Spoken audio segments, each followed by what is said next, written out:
Chapter 18. Let me drive. Muffin insisted for the 10th time. We'll be on the beach in an hour. That's impossible. Frankie said. And no one drives Lucille except me. You can't come between a man and his automobile. Muffin stared pointedly at his oversized sunglasses blinged with little rhinestones. You're using that word loosely. She muttered and crossed her arms. Hey, Nutter Butter, toss me a bag of chips from the basket. Speaking of using words loosely, I dug through the giant box, not basket, of snacks to find her chips. The box was so big it took up nearly the entire back seat, leaving a nook to wedge myself in. I didn't complain. It would only slow us down, and the clock was ticking. Instead, I left a message for Remy to call me back. I also called Caleb to cease the remodeling work. Thankfully, he was playing at a table and the call went straight to voicemail. I handed Muffin a bag of chips. Give me some of those double-stuffed cookies, too. My taste buds withered. You want chips and cookies at the same time?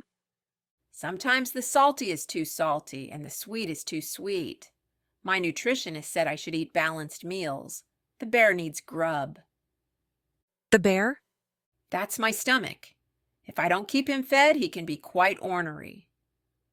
The thought of eating both chips and cookies makes my stomach hurt.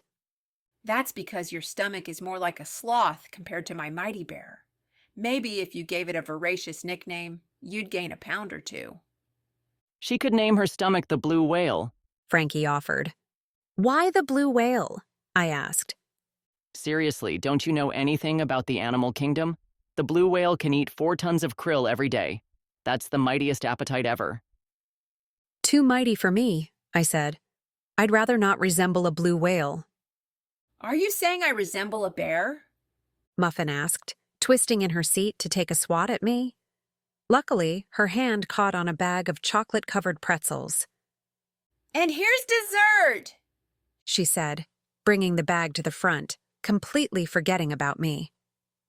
I pressed my forehead onto the side window and breathed deeply. Only 3 more hours. We'll arrive at Ian's house and find the necklace. All will be well. Perhaps Mrs. Miller and Remy found Grayson at his new hotel. I wonder what it looks like. In fact, I wonder why it's not in Las Vegas. Perhaps he bought everything he could in Vegas, and now he's spreading to new locations. Luckily, Ian's house, Grayson's hotel, and my vacation are all approximately within an hour of each other. Luck? Or fate? We have to stop. Frankie argued as he pulled into the hotel parking lot. We have to check in before they give our rooms away. We've stopped 100 times, I complained. The 5-hour trip took us over 10 hours. We'll get a different hotel or stay at Ian's. That was Muffin's fault. Lucille was making good time. Anyway, did you ever think that the mystery address might just lead us to a storage locker or some fleabag trailer park with broken-down trucks and gutted cars? Then where would we be? No place to sleep. This is a brand new hotel. Look at it. It's shiny. I bet the linens haven't even been stained yet. We'll check in and let Muffin get her land legs. Muffin groaned and rolled out of the car. I'm never riding in a car again. Frankie grinned. See? Everything's working out. Just hurry, I pleaded. He popped the trunk and lifted out his colorful suitcase. Can't we take our bags to the rooms later? We'll deposit our bags in Muffin. Do you really want her tagging along? We could have left her home like I suggested and been here 5 hours ago. When we return home, I'll take your advice. People can be so careless as to what they leave behind. Frankie said mockingly. It's such a shame. I snatched my bag from the trunk before he gently closed it. Get a luggage cart, Muffin ordered as she sprawled across the parking lot. You don't have luggage, I said. It's for me. If I move, I'll throw up. You already threw up the cookies and chips hours ago. But then there were the ding-dongs and cheese curls. My stomach flipped. I'll get the cart, but you have to help push, I told Frankie. Between the two of us pushing, we were able to wheel Muffin through the hotel. I had a fine sweat glistening on my brow by the time we delivered her and the road trip basket to her room. Her face blanched to a pale green when she eyed the box. "I'm firing that damn nutritionist," she said with a drawn-out belch. Frankie and I backed out of the room and found our own rooms just 1 and 2 doors away. You can have this one, he said, giving me the room next to Muffin's. You brought her. You take this room, I argued. I brought her along for a humane reason. I should get the room farthest away from her. How is it humane to leave her here? I questioned. It was either that or hire an exterminator to get rid of her infestation at the apartment. I rolled my eyes. You're taking the room next to her. Do you know how loud she snores? I can hear it all the way into my apartment. This is my vacation. I need time to rest and get my groove back. I snatched the key from his hand. We don't have time for this. Meet me right here in 1 minute. I need a potty break. Fine. 2 minutes or I'll tear down the door and come in after you. Or, I said with a thin smile, give me the car keys and I'll go by myself. The short drive alone would be heaven. Please. He scoffed. You couldn't even figure out the postcards by yourself. How are you going to find Ian's hideout? GPS. I'll be out in 2 minutes. Are we going the right way? I asked, scanning the darkness. Maybe there's a nearby cove that he stashed his stuff in. Frankie said, glancing out at the ocean as we weaved along the coast.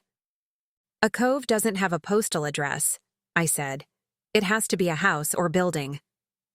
According to the GPS, we're really close. Then we saw it. Sweet baby pickles. Frankie gasped. Is that it? I asked in sheer awe. Frankie glanced at his GPS. We've arrived. He pulled Lucille in front of a large black iron gate. How do we get in? I don't know. I don't have a code. I cursed. Where are the postcards? I have them in my purse. I took a picture of it before we left. Good thinking. It's just an address, I said, showing him the picture. There's no code. Do you think you can jump the gate? No, you're taller. You try. I'm on vacation. So? I only brought sandals and 1 pair of my best Italian leathers, he said as if I should have known. Let me see that address. I handed the phone to him. As he puzzled over the address, I surveyed the gate that blocked our path to the sleek, modern home. The house was 2 stories and sat like a white guardian on a bluff overlooking the ocean. The windows were wide and expansive. A lighted path illuminated the meticulous landscaping and hand-set stone driveway. If this was Ian's, he was leading a double life. A vagabond traveler wouldn't own a multi-million-dollar home. What secrets are hidden here, I wondered. Something's not right, Frankie said. I peeked over. What's not right? I don't know. I can't put my finger on it. There must be more to this address than just an address. Great. Another riddle. I calculated the remaining hours in my head. We were down to the remaining 36-hour mark. I'm going to try to jump the fence. Frankie looked up at the towering gate. I don't think that's wise. Can you give me a boost? I asked, wondering if I'd ever heard him debate whether something was wise. That should have been a red flag. Only because lives are depending on it.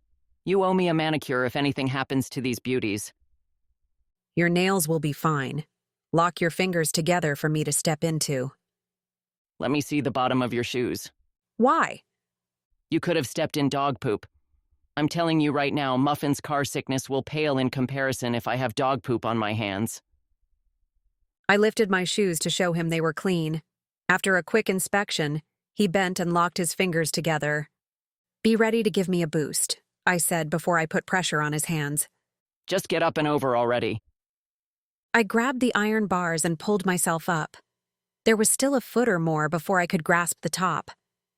Give me a boost, I said. Frankie's arms shook as he lifted upward. My fingers clawed at the top, but I couldn't get a firm grip. More! I can't, woman, he growled. Just an inch. He let out a deep-throated groan as he muscled 1 more inch. I grappled the top with a firm hand. Frankie let go with a satisfactory sigh. My body hung pencil straight from the gate. Give me a push, I said, as I unsuccessfully attempted to swing my legs up and over. Don't you have any upper body strength? He asked, giving me a boost. Apparently not. Hey, watch where you're touching. Stop being dramatic and get your butt over the gate. You're the last person I'd want to cop a feel on. I swung my leg over and pushed myself up. Sitting on the gate, I glanced down. It's a long way down. Just hang your body over the other side and then drop to the ground. I clung to the top while I swung my leg over. As soon as I lowered myself to pencil position on the other side, I let go. That worked better than I thought it would. Is there a gate opener anywhere? Frankie asked. Surveying my surroundings, I couldn't see too much. The lighting was for decoration, not to assist with breaking and entering. There must be a sensor somewhere, I thought out loud. How would he drive out if the gate controls were only on one side? Dig through the bush over there. Why would it be in a bush? Would you want some gaudy sensor sticking out like a sore thumb when you have this beautifully landscaped house? Frankie asked, gawking at the house between the bars. You owe me big time. I expect parties and soirees. I don't even know what a soiree is. Neither do I, but it must be fashionable entertainment. As I poked around in the bush, I asked, "Why would I owe you?" For setting you up as part owner of this fabulous house. I'm not part owner, I said, sneaking a peek at the house and feeling a pang of jealousy toward Gwen for having such a house with Ian. Though, her husband did marry another woman, but she could still get this house in a divorce. That almost makes it worth it, I thought. I shook my head. I think I'm in love with a house, and I haven't even seen the inside. I don't see anything in this stupid bush, I said. Wouldn't the bush mess with the sensor? One gust of wind and the gate would open and close like on the Addams Family. That's true. Can you get into the garage? I bet he has an opener on his car. That makes sense, I said, heading down the driveway.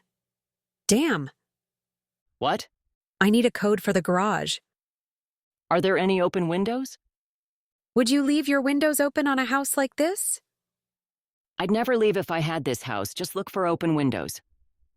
I tested the front windows and a couple of the side windows. The back windows overlooked a steep bluff. I peeked over, and the sight made me catch my breath. Sweet baby pickles, I repeated Frankie's words in awe. What is it? Frankie called. There are 3 stories all facing the ocean with nothing to block the view. It's amazing. Oh my. I glanced over to see a swimming pool protruding off the cliff. The pool lights softly illuminated a patio with comfortable lounge chairs. Frankie, you have to see this pool. The side facing the ocean is clear. An infinity edge? Frankie jiggled the gate and whimpered. Take a picture. I snapped a shot before heading back to the gate. I slid my phone through so he could see. Do you think he needs a pool boy? I could be a kick-ass pool boy. I think he's got it managed. I stared at the house. How are we going to get inside? Let's come back when it's light. We can't see anything in the dark, and this house begs to be seen in broad daylight. We're running out of time. Break a window, he suggested. He's bound to have an alarm. The only thing I'd accomplish by breaking a window is landing in jail. True, but it'd be a California jail. Just think of the stories you could tell about your California vacation. I'm not going to jail. In any state, I added for clarification.